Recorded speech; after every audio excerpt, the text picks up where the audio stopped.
Magandang araw! Magandang araw! Sa nalalapit na season finale, sino kaya ang bigating guest na makakakwentuhan ng ating magandang host? At ano pa kaya ang kanilang dapat abangan? Para malaman yan, hindi na ako magsasalita. Papasukin na natin siya, ang napakagandang host ng Magandang Araw. Walang iba kundi si Aravina!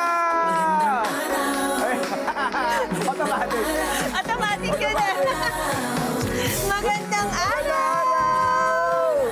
Ayan, talaga automatic yung pag narinig mo yung kanta, may ganun eh. Yes, automatic eh. Automatic. Kailangan lahat tayo sa buong studio sumayaw, ha?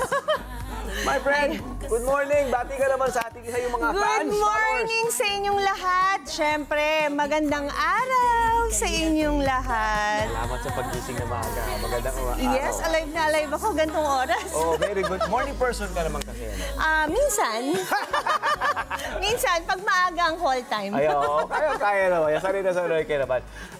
My friend, congratulations. Thank Sa you. season 2. Yes, naka-season 2 na po tayo ng Magandang Araw. Naalala ko last year, ginagawa, sinushoot mo yung pilot episode. Ikaw mismo yes. nag-edit yung buong team. Tinututukan mo yung pilot Pinagpupuyatan episode. talaga. Pinagpupuyatan. Tapos, naka-season 1 na natapos. Tapos season 2. Yes. Congratulations. Patapos na rin ang season 2. Kaya nakakatuwa dahil marami tayong nakasama. Marami tayong na-i-guest. At talagang marami din ako natutunan sa mga guests ng nag-guest sa Magandang Araw. Ano yung mga take-away mo sa iyong pag-shoot at sa mga nakakasama mo sa episode? Alam mo, kasi karamihan ng mga nag-guests ko, mga kaibigan ko din.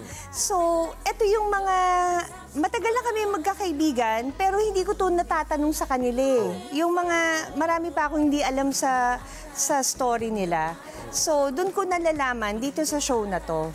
Sabi ko, grabe, no? Matagal na tayo magkakilala, pero syempre, pag magkasama tayo, alam ka naman tanungin ko, uy, ano nga ba? Ganito? Ano ang pinag-aawayan nyo? Di ba parang ang off naman, tatanungin ko sa personal, in person. So, pag mga ganitong interview and show, yun, sasagutin nilang, as in very raw, walang...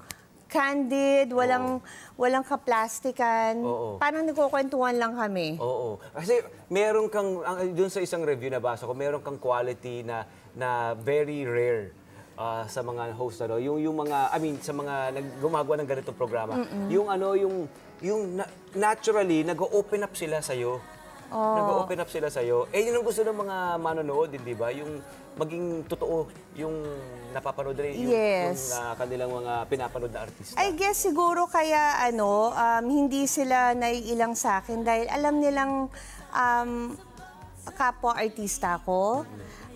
Alam nila na safe sila sa akin. Alam nila na hindi sila mababash. So parang positive lang kasi naman yung programa. Positive lang. I mean, para makapagbigay tayo ng inspirasyon sa mga viewers. Kasi lalo na lately, puro may mga couples akong gine-guest. Ngayon ko lang nalaman, like si Direk Ronnie Ricketts and Maris Ricketts, matagal na kami magkakilala na never palang sinisigawan ni Direk Ronnie. May respect. Ako, ha? Never sila nagkakataasan ng boses. Yes, oo. Kasi di ba minsan normal yun pag merong mga tumataas ang boses, di ba? Ako, syempre, hindi ko naman matanong yun sa personal. Sinisigawan mo ba, Direk?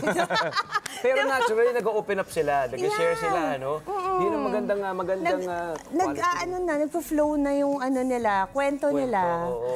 Yun ang magandang quality ng Magandang Araw eh. At saka, syempre, yung mga adventure mo. Ayan ang mga naparod natin, ano? Yung mga adventures. Pero, nako, pag nag-season 3 tayo, mas maraming adventures silang mapapanood. Okay, so ano ba? Ito, bago natin ikwento kung anong dapat abangan sa season 3, ano bang maaari nating abangan dito sa finale mo? Sino ba pwede namang malaman kung sino yung guest natin? Pwede naman, para alam na nila. Nilabas ba natin yung teaser? Hindi pa.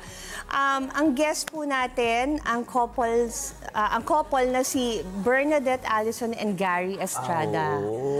Ayan. Wow. Ito si Gary, matagal ko na rin siyang kaibigan. Bihirang-bihira po yan magpa-interview. Oo nga, balita Very nga namin. seldom magpa-interview Oo. yan. Pero nakakatuwa, sobrang ang dami yan na ikwento dito sa Magandang Araw. May na-share ba sila? I'm sure meron yung mga advice nila for staying yung staying power ng kanilang relationship, 'di ba? Ang nakakatuwa kasi iba-iba sila ng 'di ba, yung kay Direk Ronnie and Maris, iba yung na-share nila. Tapos iba rin yung na-share ni Gary at saka ni Bernadette. Kasi ilang years na rin sila together, ang tagal na rin. So, maganda rin yung nakakapanood sila ng mga iba't ibang couple na kung paano tumatagal, ano yung mga secrets ng bawat couple. Kasi para makarelate yung ibang tao, ay, ganito kami, para kaming si Gary at saka si Bernadette. Ganito kami, parang si Direk Ronnie, si Maris. Uy, panoorin mo ito, Diba? parang tayo to. Ganun ang nangyayari, di ba? Okay, highlights. Ano bang masasabi mo kung pwede ka bang hingan ng ilang mga highlights ng season 2 para sa'yo? Ang highlights, syempre, most memorable yung pilot ko and yung sa kapatid ko. Yung kay Christine. Kay Christine. Kasi taas ng views nun. isa rin sa bihirang-bihira magpa-interview. Si Christine, Si Christine, and marami siyang na-open up. Sinabi niya, salbahe siya kay Jay Cuenca. Ano lang naman? Nung nakaraan lang yun. Childhood nila. Mga childhood nila. Pero ang dami niya nakwento doon na hindi rin niya nakukwento sa akin personal. So, nagulat ako na nag-open up siya doon sa show. Yung mga ginawa mo na masasabi mong hindi mo normally ginagawa. Lumabas ka sa comfort zone mo eh. Diba? Oo. Meron ng huli ka ng palaka. Kinain mo yung hinuli mong palaka. Kumain ako, yung crickets? Oo, yung meron di ba yung betute, tapos meron silang kamaro, yung kamaro. Oo, yung kamaro. Yeah, talagang hindi ko nagagawa yun in real life. Pero enjoy. May pasayaw pa. May pasayaw pa. Okay, syempre kilala na natin si Ara bilang premyadong actress, singer, entrepreneur, ngayon TV host. Paano mo ba nagagawang ibahin or maging ibahin yung role mo sa mga ito, lalo nitong role mo bilang lifestyle magazine show host? Dito nyo makikita ang totoong Aramina. Kasi syempre, pag gumaganap akong kontrabida, gumaganap ako, umiiyak ako, at syempre, may role akong pinoportray eh. So, ito ito pala si Ara, komedyante pala siya sa personal. Hagit-git, mahilig, tawa ng tawa, hagit-git na hagit-git. Tapos ano siya, matakaw pala siya. Marunong tayong kumain. Oo, marunong tayong kumain, matakaw. Ibig sabihin, mahilig lang sa food. Mahilig sa pagkain. At ayun, masayahin lang. At saka gusto ko na nakakapagpasaya ng tao. Mahusay. Alam niyo ba, nag-uumpisa pa lang ang Magandang Araw, may mga award ng napanalunan. Ba't parang may pabunot ka dyan? Sumulpot lang to eh. Sumulpot lang yan dyan eh. May pa-fishbowl. Sumulpot dito eh. Ganun ako na, ano ba meron dito? May laman oh. Akala ko may tao pa dito eh. Kasi my friend, bago ka namin pakawalan, kailangan may kaunting challenge. Alam mo naman tayo rito, may pa-challenge tayo dito. Okay. Ikaw rin may pa-challenge ka rin sa mga guest mo, hindi ba? Yes. Meron ka rin pa. May pa-challenge sa host. Okay. Ito may mga lang tayo dito, mga katanungan. Bago natin ilatag sa kanila kung anong aabangan sa season 3. Okay. Okay. Ito. Okay. Number 1. Okay. Kailangan mo itong sabihin. Ito, tongue twister game to in Tagalog. Okay, dapat masabi mo ito ng maayos ng 5 beses. Okay. Okay. Ayan na. Iba na music. Teka lang. Ayan. Walang practice? Ayan. Sige lang. Okay. Kaya ba yan? Kakakakanan lang sa kangkungan sa may kakahuyan, si Ken habang kumakain ng kakaibang kakanin kahapon. Aba? Kakakanan lang sa kangkungan sa may kakahuyan si Ken habang kumakain ng kakaibang kakanin kahapon. Kakakanan lang sa kangkungan sa may kakahuyan si Ken habang kumakain ng kakaibang kakanin kahapon. Kakakanan lang sa kangkungan sa may kakahuyan si Ken habang kumakain ng kakaibang kakanin kahapon. Kakakanan lang sa kangkungan sa may kakahuyan si Ken habang kumakain ng kakaibang kakanin kahapon. Kaya award-winning eh. O, ito pa, isa na lang. Oh, game. Number 2. O, yan. Tongue twister din. Bagong bahay, bagong buhay, bagong buhay sa bagong bahay. Bagong bahay, bagong buhay, bagong buhay sa bagong bahay. Bagong bahay, bagong buhay, bagong buhay sa bagong bahay. Bagong bahay, bagong buhay, bagong buhay sa bagong bahay. Ay, galing! Palakpakan si Miss Aramila! Okay. Ang galing ah. Iwi mo na rin ito. Baka pwede mo paggamit sa mga guests mo. Paggamit ko sa anak ko. Ayan. Oo, gano'n. Todo na natin. O, sige. Nagutom tuloy ako. Siopaw, siomay, suman. Siopaw, siomay, suman.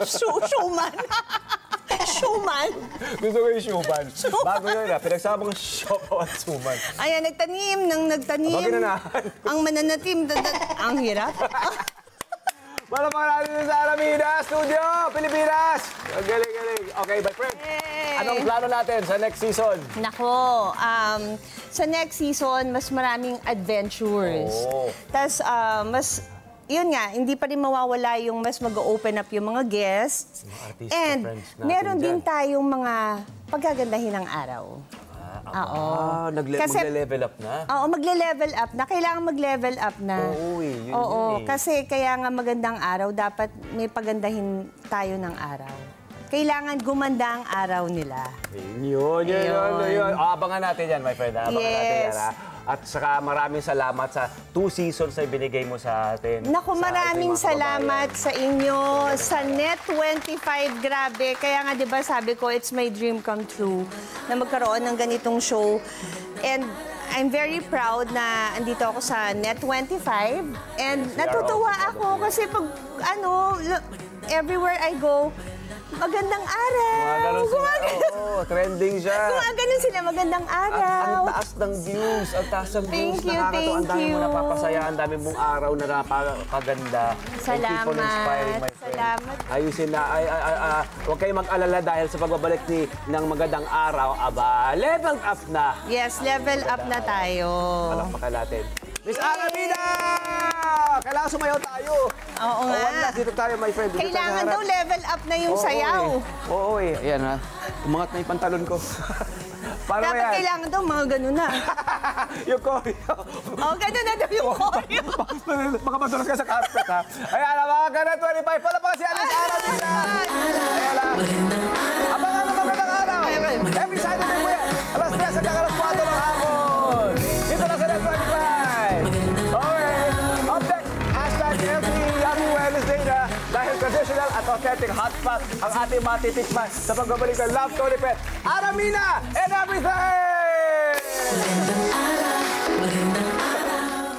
Hello po mga Kanet 25! Si Kuya Tony Pet po ito mula sa Love Tony Pet and Everything. For more Love Tony Pet and Everything updates, just click on our subscribe button and follow us on our Net25 social media pages at Net25 TV and at Net25 Entertainment Facebook. Magkita-kita po tayo!